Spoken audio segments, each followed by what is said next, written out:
হাদিসে প্রিয় নবী সাল্লাল্লাহু আলাইহি ওয়াসাল্লাম ছেলেদের হারাম কাজ সম্পর্কে বিস্তারিত আলোচনা করেছেন এবং তাদের এই ছোট ছোট হারাম কাজের জন্য হাসরের ময়দানে ভয়ঙ্কর শাস্তির মুখোমুখি হতে হবে। প্রিয় দর্শক, আজকের ভিডিওতে আপনাদেরকে পুরুষের 10টি হারাম কাজ সম্পর্কে জানাবো। এই 10টি কাজ থেকে পুরুষদের বিরত থাকতে বলেছেন আমাদের প্রিয় নবী সাল্লাল্লাহু আলাইহি ওয়াসাল্লাম। প্রিয় নবী বলেছেন, আমার হাদিস যে অন্যকে শেয়ার করবে তার জন্য হাসরের ময়দানে বিচারের সময় আমার শাফায়েত ওয়াজিব হয়ে থাকবে। আশা করব আপনারা সবাই এই ভিডিওটি শেয়ার করবেন এবং মুসলিম ভাইদেরকে এই 10টি হারাম কাজ করা থেকে বিরত থাকার জন্য জানাবেন। চলুন তাহলে জেনে আসা যাক পুরুষের 10টি হারাম কাজ।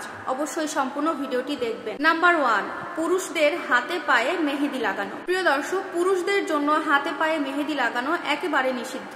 নবীজি বলেছে, নারী এবং পুরুষের হাত বিবেচনা করা হয় হাতের মেহেদি দিয়ে। নারীদের হাত সবসময় মেহেদিতে রাঙানো উত্তম, পুরুষদের জন্য এটা সম্পূর্ণ নিষিদ্ধ এবং হারাম একটা কাজ।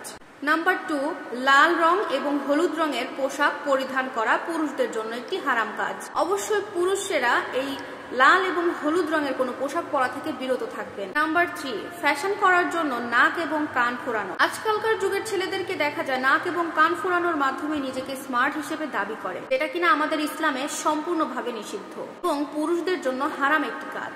অবশ্যই আপনারা এই বিষয়ে সতর্ক থাকবেন। নাম্বার 4, প্রাপ্তবয়স্ক ছেলেদের হাফ প্যান্ট পরা।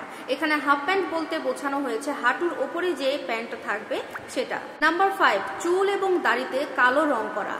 দর্শক, আজকাল অনেক পুরুষকে দেখা যায় চুলে এবং দাড়িতে বিভিন্ন কালার করতে, যেটা ইসলামে একদমই হারাম এবং নিষিদ্ধ। বয়স বাড়ার সাথে সাথে চুল এবং দাড়ির কালারও চেঞ্জ হয়ে যাবে, এটা একটা প্রাকৃতিক নিয়ম। কিন্তু এই প্রকৃতির নিয়মকে তুচ্ছ করে নিজেকে অন্য রূপে সাজানো ইসলামে একদমই জায়েজ নেই। অবশ্যই আপনারা এই বিষয়ে সতর্ক থাকবেন। নাম্বার 6, পুরুষদের জন্য স্বর্ণ ব্যবহার করা একবারে নিষিদ্ধ এবং নাজায়েজ একটি কাজ আমাদের ইসলামে। অবশ্যই এই বিষয়ে সতর্ক থাকবেন এবং এই হারাম কাজ থেকে নিজেকে বিরত রাখবেন। নাম্বার 7, টাকনুর নিচে জুব্বা পরিধান করা অথবা প্যান্ট পরা, এটা থেকে নিজেদেরকে একটু বিরত রাখবেন এবং বোঝার চেষ্টা করবেন। নাম্বার 8, সিল্কের কাপড় পরিধান করা। প্রিয় দর্শক, ভিডিওর শুরুতে আরো একবার বলেছিলাম, পোশাক পরিধানের ক্ষেত্রে নিজেদেরকে একটু সতর্ক রাখবেন। যে পোশাকগুলো নিষিদ্ধ করা হয়েছে সেগুলো পরা থেকে নিজেদেরকে বিরত রাখার চেষ্টা করবেন। নাম্বার 9, নারীদের মতো ছেলেরা যখন মাথার চুল বড় রাখে বা লম্বা রাখে, এই কাজটা সম্পূর্ণরূপে হারাম একটি কাজ আমাদের ইসলামে। চুল সবসময় নারীদের জন্যই লম্বা ভালো লাগে বা মানায়, এটা ছেলেদের জন্য একদমই মানানসই নয় এবং আমাদের ইসলামে জায়েজও নয়। নাম্বার 10, নারীদের মতো পোশাক পরিধান করা এবং নারীদেরকে অনুকরণ করা।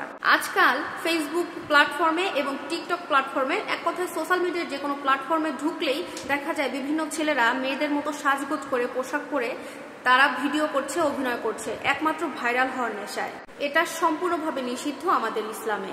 এই কাজগুলো যে পুরুষগুলো করে থাকবে, এই পুরুষেরা কখনোই আল্লাহর নবীর শাফায়েত পাবে না হাসরের ময়দানে বিচারের দিনে। আল্লাহ তাআলা পুরুষকে পুরুষের মর্যাদা দিয়েছে এবং নারীকে নারীর মর্যাদা দিয়েছে। দর্শক, আশা করব আমার কলিজার ভাইয়ারা অবশ্যই এই 10টি হারাম কাজ থেকে নিজেদেরকে বিরত রাখার চেষ্টা করবেন। ভিডিওটি ভালো লাগলে অবশ্যই নিজে দেখবেন এবং অন্যকে দেখার জন্য শেয়ার করে সুযোগ করে দিবেন। আল্লাহ হাফেজ।